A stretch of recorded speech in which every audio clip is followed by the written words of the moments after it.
সুপ্রিয় দর্শক, আপনারা দেখছেন এসপিএন বাংলা টিভি। দেখুন ও সাবস্ক্রাইব করুন এসপিএন বাংলা টিভি, দেশ ও মানুষের কথা। ফ্যাসিস্ট সরকারের কি অবস্থা কি হয়, বিএনপি কি সবসময় তারা কি সচেতন ছিল?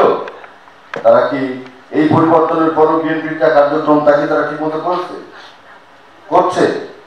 তাদের অধিকার কি তারা আদায়ের ক্ষেত্রে তারা কি সচেষ্ট না? তারা মনে করে সব হয়ে যাবে, কারণ জনগণ আমাদের সাথে আছে। আর জনগণ সবসময় সাথে থাকলেও সবসময় ঘরে ধান ওঠে না, সরে যেতে সময় লাগে না। বাঙালি জাতি খুব স্লিপ করে দ্রুত, এই আছে এই নাই, একদম নদীর ঢেউ মতো জোয়ার ভাটা। তো আমাদের ওই একটা গল্প, এই যখন এলো আমাদের গ্রিক বীর আলেকজান্ডার, তিনি যখন এই ভারতবর্ষের এক নদীর ঢুকবেন ভারতবর্ষের দক্ষিণ থেকে, তখন দেখে যে সকালের দিকে নদী খুব জলস্রোতে ভরা, একটু পরে দেখলোতে জল। এই দেশের মানুষের ক্যারেক্টারই এই আছেই না, এখানে আমরা যাবো না, ঢুকলোই না। পরে রাজা পুরুর সঙ্গে যুদ্ধ করতে গিয়ে রাজা পুরু প্রথমে তার সারেন্ডার করলো। কিছুক্ষণ পরে, মানে 2-3 দিন পরে, রাজা পুরুর ছেলে অত্যন্ত গোপনে তীর ধনুক দিয়ে আলেকজান্ডার কিন্তু আহত হয়েছিল, মানে তার হাতে তীর লেগেছিল আর কি। সে পরে ভারতবর্ষ থেকে চলে যায়। এই দেশের মানুষের কোনো তালিক ঠিক নেই। আপনি দেখবেন যে যারা সব এর আগে আওয়ামী লীগ ছিল, যাদের আমরা মুখ চিনি না, তারা সব এখন বিএনপি। আর জামাতের মধ্যে অনেক বিএনপি আছে, বিএনপির মধ্যে অনেক জামাত আছে। খুঁজে বের করাই কঠিন, কে বিএনপি কে জামাত কে আওয়ামী লীগ খুঁজে বের করতে পারবে না। পট পরিবর্তন হওয়ার সাথে সাথে চেহারা পরিবর্তন। সবাই না, আমি অনেক মানুষের কথা বলছি, সবাই হলে তার দেশ চলে না। আর এই যে অন্তর্বর্তীকালীন সরকার, তারা যদি নির্বাচন দ্রুত দেয় তাহলে আমাদের জন্য ভালো। একটা গণতান্ত্রিক সরকার আসলে তারা সবকিছু সমাধান করবে। রাজনৈতিক ম্যান্ডেট ছাড়া, জনগণের ভোটাধিকার প্রাপ্ত সরকার ছাড়া, মানে মানুষও চায় না যে তুমি সমস্যার সমাধান, কত সমস্যার সমাধান করবা, সমস্যার তো অন্ত নেই।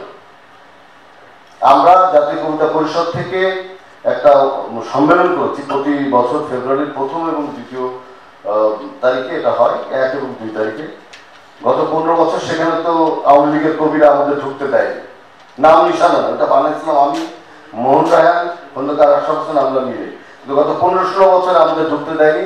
এরশাদ সরকারের বিরুদ্ধে জাতীয় কবিতা পরিষদ আমরা গঠন করেছিলাম আমাদের মাতৃভাষার সম্মান রক্ষার্থে। কিন্তু সেটা পরবর্তীকালে এবার আমরা আবার ঠিক করলাম। ওখান থেকে ইরান থেকে এক কবি এসছে, তার নাম হচ্ছে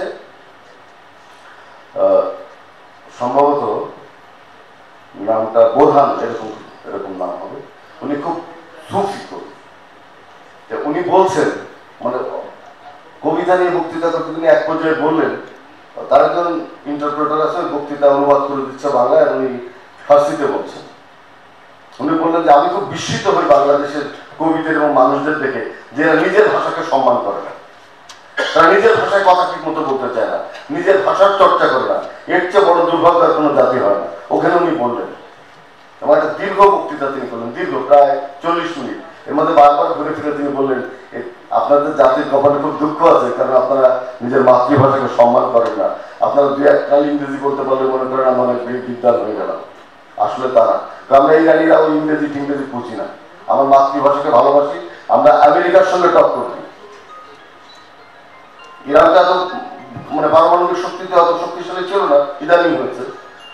টক্কর দেয় কেন? কারণ সে তার মাতৃভাষাকে, জন্মস্থানকে, জন্মভূমিকে ওন করে, তাই না? আমরা একবার রাজা করে যেমন পাকিস্তানের সময় পাকিস্তানের সময় দৌড়াইলাম।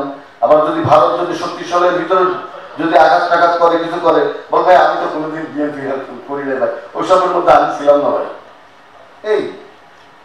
এরকম করে একটা জাতি গড়ে ওঠে না। যে জাতির একজন কবি, জাতীয় কবি কাজী নজরুল ইসলাম, তিনি একটা বিদ্রোহী কবিতা লিখেছিলেন, আপনারা তো জানেন। সেই কবিতা কেন লিখেছিলেন?